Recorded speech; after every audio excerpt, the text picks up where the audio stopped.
Doctor Abdullah Mamun, আপনার কাছে একটু আসতে চাই নাহিদ ইসলামের আরেকটি কথা ধরে, যে তিনি বলেছেন একই সঙ্গে আইনসভা ও গণপরিষদ নির্বাচন করা সম্ভব, এর মাধ্যমে একটি নতুন সংবিধান ও গণতন্ত্রের পথে উত্তরণ ঘটানো যাবে। আপনি একজন রাজনীতি বিশ্লেষক, আপনার কাছে জানতে চাচ্ছি যে এছাড়া কি গণপরিষদ নির্বাচন ছাড়া কি এখন গণতন্ত্রের পথে আর উত্তরণের তাহলে কোনো পথ নেই, নাকি সেই পথটা অনেক কঠিন? ধন্যবাদ আপনাকে, আমার ব্রোকেন ভয়েসের জন্য দুঃখিত। মুজিব ভাইকে ধন্যবাদ। উনি যে জায়গাটায় শেষ করলেন এবং আপনি যেভাবে কিউটা করলেন আমার প্রশ্নের ক্ষেত্রে, ওইখানেই সমস্যাটা, যে ঐক্যটা হবে কিনা। কারণ উনি প্রেক্ষাপটটা কিন্তু গণপরিষদের ভালোভাবে তুলে ধরেছেন, কিন্তু মনে রাখতে হবে ওটা একটা একচেটিয়া গণপরিষদ ছিল, ওই জন্য উনি ভাসানীর কথা বললেন, অন্য রাজনৈতিক দলের কথা বললেন। 403 জনের সবাই একটা দল। আর ওখানে তখন যে টর্চটা তৈরি হয়েছিল টার্মস অফ রেফারেন্সে, বেসিক্যালি 3টা জিনিসের কথা বলা হয়েছিল, যে একটা সংবিধান প্রণয়ন করতে হবে, 2 নম্বর হচ্ছে যে আইন কাঠামো তৈরি, স্বাধীনতা পরবর্তী দেশে একটা আইন কাঠামোটা কেমন হবে এবং সঠিকভাবে পরিচালনা, আর একটা ছিল যে জাতীয় সংকট নিরসন এবং ঐক্য। তার মানে ঐক্যটা কিন্তু আমাদের, আপনার 90-এর কথা বললেন তো, এটা ওই 72 সাল থেকে এই ঐক্যটা একটা ইস্যু। থিওরিটিক্যালি যদি ঐক্যটা আমি দেখি, তাহলে কি হয়, 4 ধরনের রাজনৈতিক ঐক্য আমরা দেখতে পারি, যেমন হবস অ্যান্ড লক্সের রাষ্ট্র প্রতিষ্ঠার ক্ষেত্রে যে ঐক্য, যে সামাজিক স্থিতিশীলতা আনয়ন এবং সবাই মিলে একটা ঐক্য হয়। আরেক ধরনের ঐক্য আছে যে সাংবিধানিক ফ্রেমওয়ার্ক থাকলে একটা এর মধ্যে একটা ঐক্য অটোমেটিক্যালি হয়ে যায়, যে আমরা সবাই মানলাম, সংবিধানকে মেনে করলাম। আরেক ধরনের ঐক্য হয় যে আপনি জাতির বৃহত্তর স্বার্থ ঐক্য, এটা আমাদের এখানে একেবারেই অনুপস্থিত। একটা থিন আশা আছে এই ঐক্য, যেহেতু ঐক্য নিয়ে কথাটা আপনি বললেন, তো ঐক্য তো থিওরিটিক্যাল জায়গাটার জন্য বলছি, সেটা হচ্ছে যে উদার নৈতিক একটা ঐক্য যদি সম্ভব হয়, সে সম্ভাবনাটার জায়গায় উনি থেমে গেলেন, আমাকেও একটু থামতে হবে। ওইখানেই সমস্যাটা, যে ঐক্য হবে কিনা। আর মুজিব ভাই যেটা বললেন, যে প্রেক্ষাপটটা উনি ব্যাখ্যা করলেন, আমি দুটো জিনিস এখানে যোগ করতে চাই। যে আমরা কি স্বাধীনতা পরবর্তী বাংলাদেশের যে অবস্থা আর বর্তমান যে অবস্থা, হ্যাঁ, আমাদের যে অ্যাসপিরেশন বা যেটা নিয়ে আমরা কথা বলছি, যে আমাদের সংবিধানের ফ্লোজ বা যেটা বলা হচ্ছে যে মুজিববাদী সংবিধানের যে মেইন জায়গাগুলো, সেগুলো আমাদের সবার কামনা ছিল। এটা আওয়ামী লীগের ম্যানিফেস্টোকে সংবিধানে নিয়ে আসা হয়েছিল, একরকম যে সংবিধান 18 বার কাটাছাড়া হয়েছে এবং সবাই সবার ইন্টারেস্টে করেছে। এবং যে আমরা বেসিক যে গণতন্ত্র, জাতীয়তাবাদ, সমাজতন্ত্র, ধর্মনিরপেক্ষতা, তাদের ম্যানিফেস্টোটা এটা চলে এসেছিল। তারপর এটা নিয়েই তো এখন সমস্যা, যে কি হবে না হবে। কিন্তু এখন যে জায়গাটা দাঁড়িয়েছে, যে কাঠামোগত কি খুব বেশি পরিবর্তনের মধ্যে দিয়ে আমরা গেছি। মঞ্জুমা যেটা বললেন যে ডক্ট্রিন অফ নেসেসিটি, সেটা কিন্তু আবার সুপ্রিম কোর্ট এক ধরনের পূরণ করে দিয়েছে, যে ঠিক আছে, এই ধরনের একটা সরকার হতে পারে। তাহলে ওখানে আবার একটু গণপরিষদের জায়গাটা একটু কমিয়ে দিয়েছে। আর প্রথম যে প্রশ্নটা আমি তুললাম, যে একটা পার্টি থেকে এসেছিল, তাহলে আপনার ঐক্যমতের থিওরিটা তো দিলাম, তাহলে কিভাবে এইটার আপনি নির্ধারণ করবেন, হু আর দি স্টেক হোল্ডার, কেমন করে তারা আসবে। এটা কথা মঞ্জু ভাই ভালো কথা বলেছেন, যে শুধু রাজনৈতিক দল কেন, পেশাজীবীরা এর মধ্যে ছিল।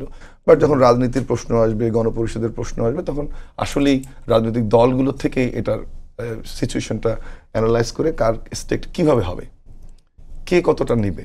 তাহলে আরেকটা সমাধান আছে, সেটা হচ্ছে গণপরিষদ নির্বাচন। তা সে নির্বাচনের একটা অসুবিধা হচ্ছে, মঞ্জু ভাই যেখানে একটু থেমে গেলেন, আমি কিন্তু আবার শুরু করি, যে যদি সাধারণ নির্বাচনও হয়, যে পার্টিটির কথা বলা হচ্ছে সম্ভাব্য বিএনপি, আবার যদি গণপরিষদ নির্বাচনও হয়, তাহলে সম্ভাব্য আবার বিএনপি।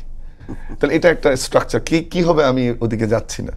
আরেকটা হচ্ছে যে পুরো আলোচনাটা যেটা বারবার আসতেছে, যেটা জাতীয় সরকার ওই সময় হতে পারত, হয়তো কেউ বলছে বিএনপি এগ্রি করেনি, বিএনপির থেকে সরাসরি কোনো বক্তব্য নেই, সেটা কিন্তু একটা অবস্থা ছিল।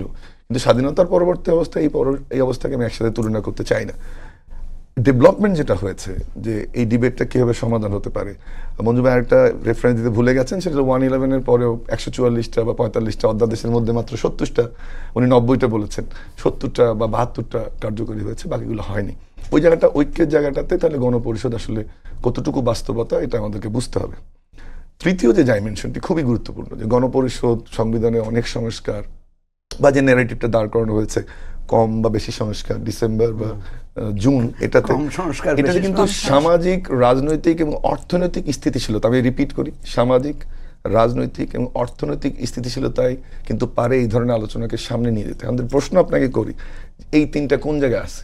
রাজনৈতিক স্থিতিশীলতা, সামাজিক স্থিতিশীলতা, আইন শৃঙ্খলা পরিস্থিতি সহ, মব টপ সহ, আরেকটা হচ্ছে অর্থনীতি। একটা ভালো জায়গা যে ডিমান্ড সাপ্লাইয়ের ইস্যুতে এবার আমাদের নিজস্ব কিছু উৎপাদন হওয়ার কারণে রমজানে কিন্তু দ্রব্যমূল্য কম এবং সরকারকেও ক্রেডিট দিতে হবে, কিন্তু ওভারঅল ইকোনমি তো এফডিআই বলেন, ফরেন ডাইরেক্ট ইনভেস্টমেন্ট বলেন, আর ডোনারদের ডোনেশন, আমাদের যে উন্নয়ন প্রকল্পে আসে সেগুলো কিন্তু এক ধরনের স্থবিরতা বিরাজ করছে।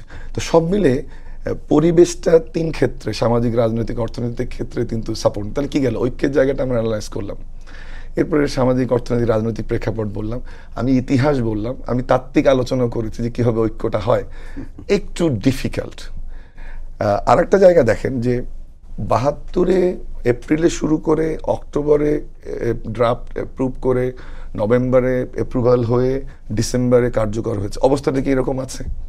দেখেন, আমরা বললাম যে জাতীয় ঐক্যমত্য কমিশন তারা এই রিপোর্টগুলো সবগুলো পেল, রাজনৈতিক দলগুলোকে আমন্ত্রণের প্রক্রিয়া নিয়ে আমার আপত্তি আছে এবং যেভাবে আলোচনাটা করা হচ্ছে সেখানে আমার আপত্তি আছে।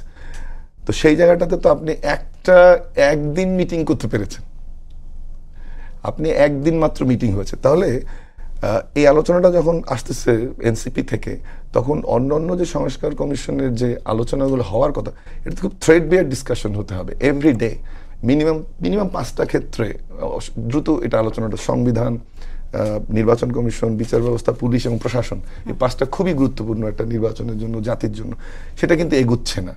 এখন যদি আবার এর মধ্যে আপনি গণপরিষদের আলোচনা নিয়ে আসেন, আমার যে আশঙ্কার জায়গাটা সেটা হচ্ছে যে নির্বাচন একটা হয়ে যাবে কিন্তু গণপরিষদও হবে না, সংস্কারও হবে না, কিছু হবে না। আলোর দিক একটা আছে, সেটা হচ্ছে যে আপনি যদি মোটা দাগে একটা পলিটিক্যাল এনভায়রনমেন্টটা ইন টার্মস অফ এই যে আমাদের সংস্কারের বিষয়ে যদি আলোচনা আনি, দেখবেন একটা কনসেনসাস কিন্তু মেজর ইস্যুগুলোতে তৈরি হয়েছে। মঞ্জু ভাই বা আমি যে কথাটা বললাম যে আগে ব্যর্থ হয়েছে, কিন্তু এবারের ডাইমেনশনটা কিন্তু ভিন্ন। আমি মনে করি না আমাদের ছাত্র রাজনীতি শুরু করে জাতীয় রাজনীতি ওরকম জায়গায় ফিরতে পারবে আগের মতো, ওয়ান পার্টি শো, এটাও it would be very difficult.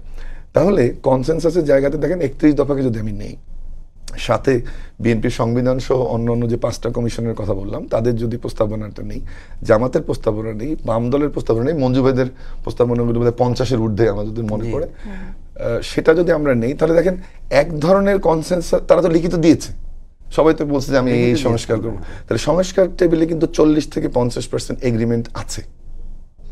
এই এগ্রিমেন্টটাকে ওই উদার রাজনৈতিক তত্ত্বের যে আমি উদাহরণ দিলাম, ওই ঐক্য ফর্মুলা যদি করা যায়, তাহলে কিন্তু আমি দেখি যে গণপরিষদের ডিবেটের চেয়ে সংস্কারটা হয়ে যাবে। কারণ আমি বারবারই বলছি যে 40 থেকে 50% কনসেনসাস হয়েছে। আরেকটা ডাইমেনশন হচ্ছে যে আমার এই কনসেনসাসেরটা না আমি ন্যাশনাল পর্যায়ে করলাম, কারণ পার্টির মধ্যে গণতন্ত্র কি হবে সেটা একটা আলাদা ডিবেট।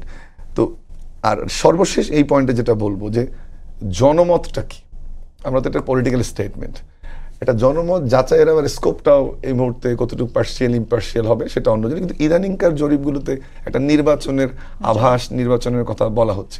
সেই জন্য আমি মনে করি যে এই গণপরিষদ ডিবেটটা উনি ভালোভাবে শেষ করেছেন, যেটা একটা ডিবেটটা হতে পারে, কিন্তু বাস্তবতার নিরিখে এটা ডিফিকাল্ট। শেষ যে পয়েন্টটা সেটা হচ্ছে যে গণপরিষদ এবং জাতীয় নির্বাচন একসাথে হবে কিনা, বা হতে পারে, হলো না হয় নির্বাচনটা, কোনটা পারেন। অবশ্যই কনস্টিটিউশনালি যেটা এখন অবস্থান করছে সেটা হলো যে সংসদ, তো সংসদ এটা সংস্কার করবে নাকি এটা করবে। আবার গণপরিষদ নির্বাচনকে মুজিব ভাই গণপরিষদ নির্বাচন করবে নাকি আমাদের জাতীয় নির্বাচন করবে, সেটার আবার কি হবে। আর তার প্রপোর্শনেটলি যদি যায়, তাহলে আবার ঘুরে ফিরে যদি আমি শুরু করলাম যে যে পার্টিটা দুই দিকেই ডমিনেট করতে পারে, তাহলে আমি জোর দিব যে কনসেনসাসের মাধ্যমে যে সংস্কারটা অলরেডি মোটামুটি একটা এগ্রিমেন্টে চলে আসছে, ওই সংস্কারে গুরুত্ব দিয়ে যত দ্রুত সম্ভব রাজনৈতিক কাঠামোতে ফেরা দরকার, অর্থাৎ নির্বাচনের দিকে যাওয়া দরকার।